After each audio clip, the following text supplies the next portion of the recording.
Sit back and throw one back with a smile on your face and nostalgia on the mind as we look back on this week in pro wrestling history. But before we do, don't forget to like, share, and subscribe. And without further ado, let's get our wrestling nerd on. Ladies and gentlemen, boys and girls, children of all ages, it is week ending February 11th. And we're going to start off as we always do on a positive note. That's right, these are your pro wrestling birthdays. February 5th, 1940, Crazy Luke Graham. 1986, Impact's own Madison Rayne. February 6th, 1963, the Queen of Wrestling and Monster Trucks, Medusa. 1997, MLW's own Selena De La Renta. February 7th, 1925, one of the biggest heels of early TV wrestling, Hans Schmidt. February 8th, 1955, Jim the Anvil Neidhart. 1958, sensational Sherry Martel. 1972, well, it's the big show. February 9th, 1971, Victoria. 1980, the vivacious Shelly Martinez. January 10th, 1955, Gentleman Chris Adams. 1959, whether you call him Haku or Ming, he'll still kick your butt on his birthday. 1971, Louis Spicoli. February 11th, 1964, the most dangerous senior citizen, Ken Shamrock. And last but not least, 1973, Supermex himself, Hernandez. Of course, on the flip side of that coin, your pro wrestling deaths for week ending February 11th. February 5th, 1984, Luchador legend El Santo. 2021, Hacksaw Butch Reed.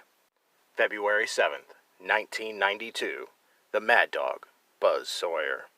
February 9th, 2019, perennial underdog Salvatore Belemo. February 10th, 1984, the Texas Rose, David Von Erich. 2003, Mr. Perfect, Kurt Hennig. And last but not least, February 11th, 2017, Chavo Guerrero Sr. All right, enough of the sad stuff. It's time to get to the meat and potatoes. That's right, these are your pro wrestling history highlights for week ending February 11th.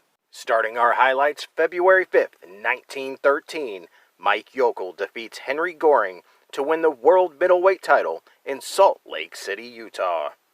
Moving to 1937, Ray Steele defeats Everett Marshall by reverse decision for the Ohio Midwest Wrestling Association World Heavyweight title in Columbus, Ohio.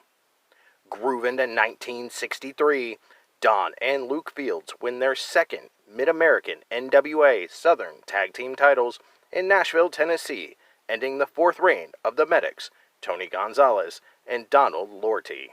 2 years later, in 1965, the Mysterious Medics win the NWA Georgia Southern Tag Team titles for a second time by defeating Tony Marino and Joe Scarpa, aka Chief J Strongbow, in a tournament final for the vacant title in Atlanta, Georgia. Grabbing my bell bottoms and going to the 70s, 1971, Georgia Championship Wrestling held a 14-man tournament for the vacant NWA Georgia Heavyweight title in Atlanta, Georgia. In the tournament final, El Mongol defeated Nick Bockwinkel to win that vacant NWA Georgia Heavyweight title, beginning his 7th reign. That next year in 1972, Ernie Ladd defeats Bulldog Brower to become the first Buffalo, Ohio NWA North American Heavyweight Champion in Akron, Ohio. The title would later be known as the National Wrestling Federation North American Heavyweight title. Making two stops in 1975, first Giant Baba and Jumbo Teruzza defeat Dory Funk Jr. and Terry Funk for the NWA International Tag Team titles in San Antonio, Texas, ending the Funk's third reign. Our second stop in 1975, Luke Graham defeats Don Kent to win the NWA Mid-American Heavyweight title in Nashville, Tennessee, ending Kent's second reign. Our final stop in the 70s, 1978. Ron Bass and Dr. Hiro Ota defeat Chavo and Hector Guerrero for the NWA America's Tag Team titles. Leaping 10 years to 1988. The WWF held the first of 5 editions of the Main Event, which aired live on NBC from Market Square Arena in Indianapolis, Indiana, earning a 15.2 rating. It was the first time professional wrestling aired on primetime network television since 1955. The show featured the highly anticipated WWF title rematch between champion Hulk Hogan and Andre the Giant. In that match, Andre the Giant, with Ted DiBiase and Virgil, pinned WWF champion Hulk Hogan to win the title, ending Hogan's 4-year-long reign atop the WWF mountain. Hogan's shoulder clearly came up before the 3 count, but the referee counted it anyways.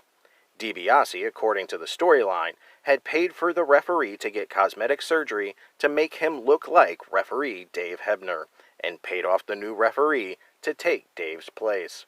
This was, of course, the WWF officiating debut of Dave Hebner's twin brother, Earl, who had previously been working for the NWA. Andre said that he was surrendering the title to Ted DiBiase, then gave him the belt. Dave Hebner then ran to the ring and attacked the imposter referee as DiBiase put on the belt and left the ring with Virgil. Hogan then threw Earl over the top rope onto DiBiase and Virgil. DiBiase actually was announced as champion at events on February 6th in Boston and Philadelphia, and February 8th in Los Angeles, before the announcement by WWF President Jack Tunney aired on February 13th edition of WWF Superstars, stating that the title was vacant and a tournament would be held at WrestleMania 4. Our final highlight for February 5th, 1993. Stevie Ray defeats Rod Price for the Global Wrestling Federation North American Heavyweight title in Dallas, Texas. Moving to our highlights for February 6th, starting in 1876, William Muldoon defeats American Collar and Elbow champion James Owen in Boston, Massachusetts, but Owens continued to claim the title. Fast forwarding to 1938, Octavio Guano defeats Black Guzman in a tournament final for the Mexican National Middleweight title in Mexico City, Mexico. A 20-year jump to 1958, Lee Fields and Lester Welch defeat the Corazons, Gene and Joe, in Hattiesburg, Mississippi, to win the Mid-American NWA World Tag Team titles, ending the Corazons' 4th reign. Staying in 1958, Leon Graham defeats Ed Francis for the Ohio Heavyweight and NWA Eastern States Heavyweight titles in Columbus, Ohio. Grooving to 1965, The Sheik defeats Johnny Valentine for the Detroit version of the NWA United States Heavyweight title in Detroit, Michigan. That next year in 1966, Alberto Munez defeats Huracan Ramirez to win the Mexican National Welterweight title in Guadalajara, Mexico. Munez would vacate the title after winning the Mexican National Middleweight title on October 20th, 1968, from Humberto Garza. 1967, Professor Ito and Tojo Yamamoto defeat Jackie Fargo and Herb Welch for the Mid-American NWA World Tag Team titles in Memphis, Tennessee, to begin their 2nd reign. Moving to 1970, Abdul the Butcher defeats Billy Robinson for the Stampede North American Heavyweight title in Calgary, Alberta, Canada. Grabbing my boombox and going to the 80s, 1983. The Fabulous Ones, Steve Keirn and Stan Lane, are awarded their 3rd AWA Southern Tag Team titles in Memphis, Tennessee, after the title was stripped from the Sheep Herders, after Williams missed several scheduled title defenses. That next year in 1984, Iceman King Parsons defeats the Super Destroyer, Scott Irwin, to win the world-class television title in Fort Worth, Texas. This began and ended each man's 2nd reign. 1990, WCW held Clash of the Champions 10 Texas Shootout at the Memorial Coliseum in Corpus Christi, Texas. The main event sees the Horsemen, Arn Anderson, Ole Anderson, and Ric Flair defeat Gary Hart International, the Dragon Master, the Great Muta, and Buzz Sawyer, with Gary Hart, in a steel cage match when Anderson pinned the Dragon Master after a DDT. Sting was originally scheduled to be in the match, but was kicked out of the Horsemen earlier in the night and replaced with Ole Anderson. During the match, Sting ran to the ring and tried to climb into the cage, but during the ensuing brawl, Sting blew out his knee. Staying in 1990, Giant Haystacks defeats Pat Roach to win the European Heavyweight title. One more spot in 1990. Robert Fuller and Brian Lee win the USWA Tag Team titles for a second time, defeating the Southern Rockers Steve Dahl and Rex King in Louisville, Kentucky. Our final highlight for February 6, 1995, Jerry Lawler defeats Sid Vicious to win the USWA Unified World Heavyweight title in Memphis, Tennessee, beginning his 20th reign of 5,675. February 7, 1950, Leroy McGuirk is in a car accident in Little Rock, Arkansas. Bob Clay, at the time being trained by McGuirk, was driving to a restaurant with McGuirk riding along. Trying to keep from hitting another vehicle, Clay slammed on the brakes, causing McGuirk to hit the windshield, shattering his glasses. McGuirk had already lost sight in one eye when he was young, and the glasses breaking caused him to lose sight in the other. McGuirk's 16-year career ended that night. His NWA World Junior Heavyweight title was vacated as a result, opening the door for another of McGuirk's trainees, Danny Hodge, to take the reins as the leader in the junior heavyweight wrestling for years to come. Hodge would win the title 8 times from 1960 to 1976. Fast forwarding to 1974, the Valiant brothers Jimmy and Johnny defeat Dick the Bruiser and Bruno Sammartino to win their second WWA World Tag Team titles in Indianapolis, Indiana. This was a rematch from January 25th. 2 years later, in 1976, Mr. Fuji defeats Pat Patterson to win the San Francisco NWA United States Heavyweight title in San Francisco, California, ending Patterson's 5th reign. 1977, Porkchop Cash and Gorgeous George Jr. defeat Bill Dundee and Ricky Gibson in Memphis, Tennessee for the Mid-American NWA Southern Tag Team titles. That next year, in 1978, Americo Rocca defeats Kung Fu in Mexico City, Mexico to win the Mexican National Welterweight title. Grabbing our power suits and going to the 80s, 1982, Dutch Mantel defeats Jerry Lawler for the AWA Southern Heavyweight title in Memphis, Tennessee. That next year, in 1983, the Sheep Herders defeat the Fabulous Ones Steve Kern and Stan Lane to win the AWA Southern Tag Team titles in Louisville, Kentucky.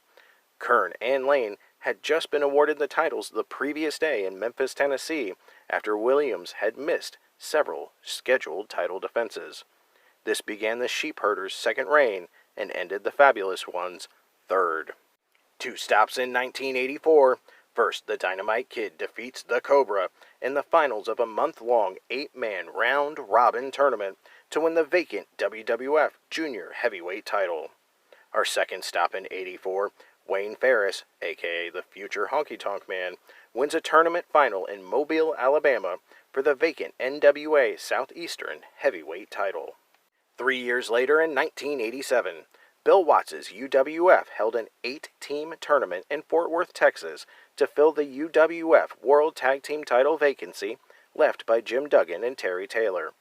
Duggan lost a loser leaves town match to One Man Gang on January 23rd, which was actually Duggan's out from the UWF to move on to the WWF. In the tournament final, Chris Adams and Terry Taylor defeat Rick Steiner and Sting to win the vacant UWF World Tag Team titles. Grabbing my flannel and going to the decade of grunge, 1994.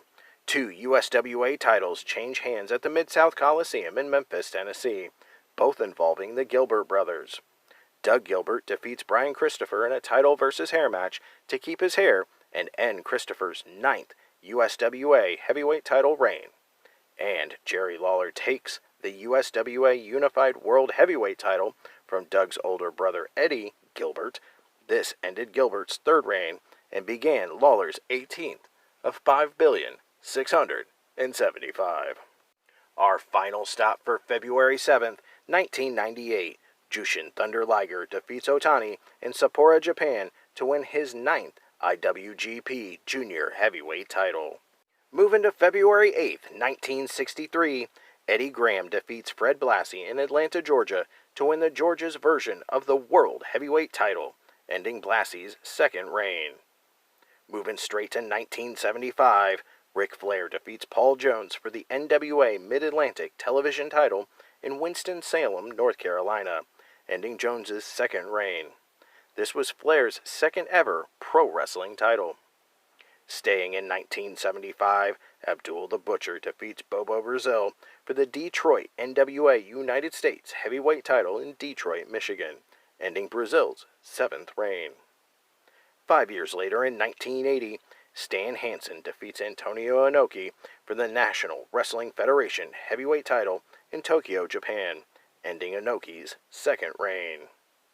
A 4-year jump this time to 1984, Marty Jones wins his third British light heavyweight title in Leamington, England, ending Dave Finlay's second reign. That next year, in 1985, Chris Adams wins the world-class American heavyweight title from Kerry Von Erich in Dallas, Texas, ending Kerry's 5th reign and beginning Adams' 4th. 1992, Kerry Von Erich was arrested in Richardson, Texas, for attempting to falsify 2 drug prescriptions. He was released on a $6,000 bond. Staying in 1992, Jushin Thunder Liger wins his 5th IWGP Junior Heavyweight title by defeating Nora Hagana in Sapporo, Japan, ending Hagana's second reign. Starting our February 9th highlights in 1953, Mars Bennett defeats Betty Hawkins in Tampa, Florida to win the NWA Florida Women's title. Moving straight ahead to 1982, the Midnight Rider, aka the suspended Dusty Rhodes under a mask, defeats Ric Flair for the NWA World Heavyweight title in Tampa, Florida. However, after the match, NWA President Bob Geigel demanded that the Midnight Rider unmask. If Rhodes revealed it was him under the mask, he would be banned for life. So he refused and instead gave up the NWA Championship, which was returned to Ric Flair. Leaping straight to 1998, Rick and Scott Steiner defeat the Outsiders Scott Hall and Kevin Nash to win the WCW World Tag Team titles on a live edition of Nitro in El Paso, Texas. It ended Hall and Nash's second run with the belts and began the Steiner brothers' 5th reigns as champions.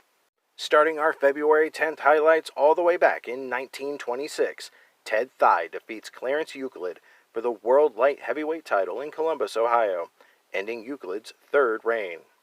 11 years later, in 1937, Vic Weber defeats Clem Kusk in a tournament final to win the vacant Montana State middleweight title in Great Falls, Montana. Eddie Myers vacated the title in January. A decade jump to 1947, Martino Angelo defeats Danny McShane to win the World Light Heavyweight title in Hollywood, California. This ended McShane's 8th reign and began Angelo's 3rd. A 20-year jump this time to 1967. Pedro Morales and Ricky Romero defeat Hard-Boiled Haggerty and El Sharif to win the World Wrestling Association World Tag Team titles in Los Angeles, California. Moving to 1978, Hector Guerrero defeats the Canadian, aka Roddy Piper, for the NWA America's Heavyweight title in Los Angeles, California, ending Piper's 4th reign. That next year, in 1979, Giant Baba defeats Abdul the Butcher for the All Japan Pro Wrestling PWF Heavyweight title in Chicago, Illinois, to begin his 2nd reign. Leaping over the 80s and going straight to 1992, Kamala defeats Koko Beware for the held-up USWA Unified World Heavyweight title in Memphis, Tennessee, beginning his 3rd reign. At the same event, Brian Christopher defeats Tom Pritchard for the USWA Texas Heavyweight title, ending Pritchard's 2nd reign. Christopher would be the last champion as the USWA stopped using the title formerly used in World-Class Championship Wrestling later that same year. NWA Southwest revived the title back in Texas in 1998. Our final highlight for February 10th, 1993. Ric Flair makes his last WWF appearance for nearly 9 years at a WWF event in Dortmund, Germany. WWF champion Bret Hart defeated Ric Flair to retain the title at that show. And starting our final set of highlights, February 11th, 1942, Tarzan Lopez defeats Black Guzman in Mexico City, Mexico, to win the NWA World Middleweight title. 2 years later in 1944, Roland Kirschmeyer is recognized as the first NWA Florida champion. He would lose the belt 15 days later to Ed Strangler Lewis, who held onto the title for 2 years before losing it back to Kirschmeyer. A quick pit stop in 1969, Dory Funk Jr. defeats Gene Knitsky in Tampa, Florida for the NWA World Heavyweight title. Funk would go on to hold the title for over 4 years before losing it to Harley Race. Skipping over the 70s and going straight to 1983, Giant Baba defeats Harley Race in St. Louis, Missouri for the Pacific Wrestling Federation World Heavyweight title, starting his third reign as champion. That belt is now part of the All Japan Triple Crown. Staying in 1983, WWF champion Bob Backlund defeats Intercontinental champion Magnificent Muraco in a Texas death match in Pittsburgh, Pennsylvania. Only the WWF title was on the line. That next year, in 1984, Tito Santana defeats the Magnificent Muraco with a sunset flip for the WWF Intercontinental title in Boston, Massachusetts, ending Muraco's second reign. Move into the decade of grunge, 1996. WCW held Super Brawl 6 at the Bayfront Center in St. Petersburg, Florida. The show has a dual main event, with first Ric Flair defeating Randy Savage in a steel cage match to win the WCW World Heavyweight title, ending Savage's second title reign and beginning Flair's 17th world title reign, depending on which records you believe. And the second main event, Hulk Hogan defeating the Giant, aka The Big Show, in a steel cage match. Those were your short but sweet pro wrestling history highlights for week ending February 11th. I'm the eclectic gentleman Stephen Watts, and we'll see you next week.